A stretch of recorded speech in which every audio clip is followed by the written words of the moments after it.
this a cocky only come to breed them. Cause this a cocky, it no beg no friend. It lay down in me pants like a soldier ants. It only rise up when there is romance. Cause this a cocky, it no beg no friend. Emerge vlog there with another at an interesting topic with another at an interesting vlog. But before we get into this vlog, please don't forget to subscribe. Also like, share and leave a comment. Thank you. Yo, Emerge, talk the things them, no bad boy. What's up my peeps? Blessed to all of my viewers, all of my subscribers.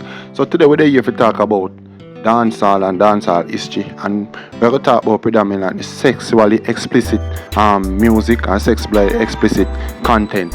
So if the question was asked, who was the first person to do sexually explicit song, instantly a person like a Vybz Kartel or a person like a Lady Saw would come to the younger generation's mind.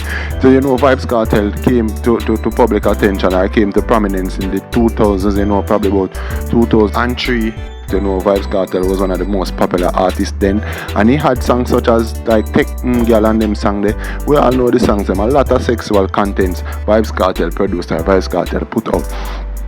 I know adult we even celebrate when Vybz Kartel was sentenced in 2012. One particular person in my community said Kartel should have get 1,000 years. And me, when the sentence was handed down, or when he was found guilty, there one place I can remember vividly, me see a woman a jump in a celebration. They say, Vybz Kartel death sentence. And that is attributed to a lot of things. People are saying him cause the deterioration of the society, the immorality and whatever.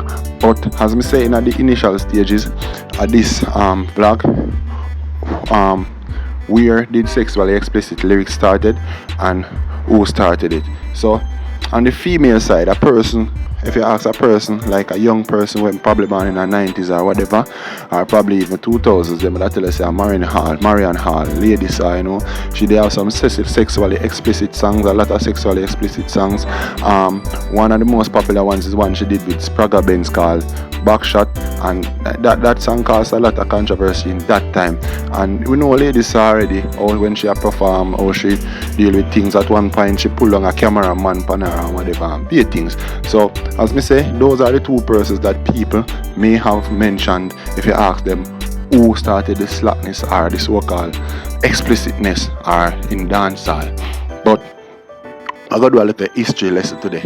So one of the first person who came across and who came out with these sexually explicit content is a DJ called Rankin Slackness. He's Earl Anthony Robinson, born in 1955, better known as General Echo or Rankin Slackness. He was the first person to move away from these cultural lyrics and whatever to and became popular in his time for doing sexually explicit music. So Rankin Slackness, he have quite a few popular songs that is not sexually explicit, like one named Harleen, I must say Jimmy or Dreamer. Everybody know that song. Everybody who is a music follower, because we know a lot of people they don't really listen to old time music or whatever. They just focus on what is current. But we here at Emerge Vlog, we always try to give ourselves some history lesson, and we always try to familiarize ourselves with music both in the history and both music that is current. So we came across this brother probably a couple of years ago and get to find out that he was the first person, or he was one of the first persons to bring across sexually explicit music, sexually explicit content.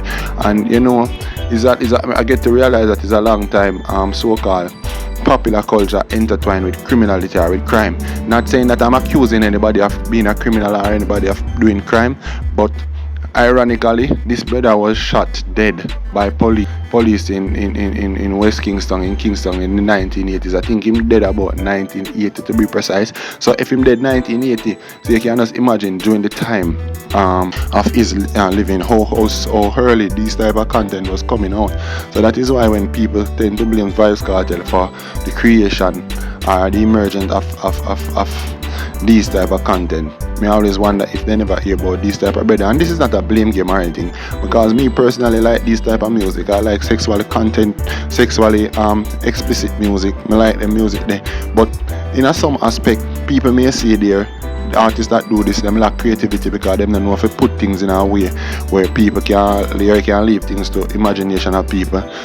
Then they say what everything raw so, but that is another that's for another flag though. But as me say, me like it, but once it is not exposed to young audience or to persons that are not mature enough to handle this type of music, then that is where the problem come in. But normally for adult or whatever, I don't have a problem with this type of music. So not that I'm blaming the music or anything for anything. So as me say, it's been a while that criminality or so-called gangsterism is aligned with this music thing, but me cannot understand how that play out, because if a person who is an inner city person become a popular figure, it's hard for them really turn them back on the community. And you say once you are in a certain community, you have crime and violence, and the person that are aligned to crime and violence I go know you as a person who come from the community. So it's hard for you really distance yourself from those type of people, you see me?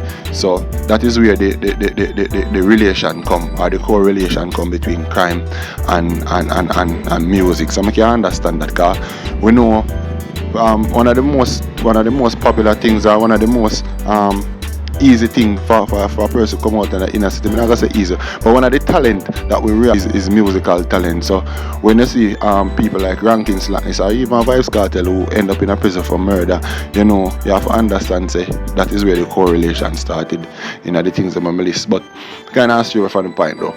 As I say, Ranking Slackness, Earl Anthony Robbins was born 8th of December 1955 and him died in the 1980s. Him one of the first person to bring across these sexually content music, sexually explicit music, or music with sexual content in it. So next time when I hear a person say, yo, who are the first person to bring across these sexual music or whatever, and they must say, I lay this on, and the next person can say, yo, a cartel mash up the society, or a cartel start them thing. No. Just tell them to a brother. Tell them, just bring them attention to a brother near Ranking Slackness and make them do them research and listen to the music and realize that this brother was the first person to do this type of thing. And as always, we don't want the vlog to drawn out, and we don't want the thing to play out or whatever. We know that people attention span kind of short these days, and we already gone over 7 minutes going to 8. So as always, don't forget to like, share and subscribe, and tell a friend, tell a friend. Say Emerge Vlog have one of the wickedest reviews them over here. So make them subscribe, make them like, make them share, make them comment, and just come over here for all the dancehall news and reviews. Emerge TV, I'm out. Emerge Vlog, sorry, I'm out.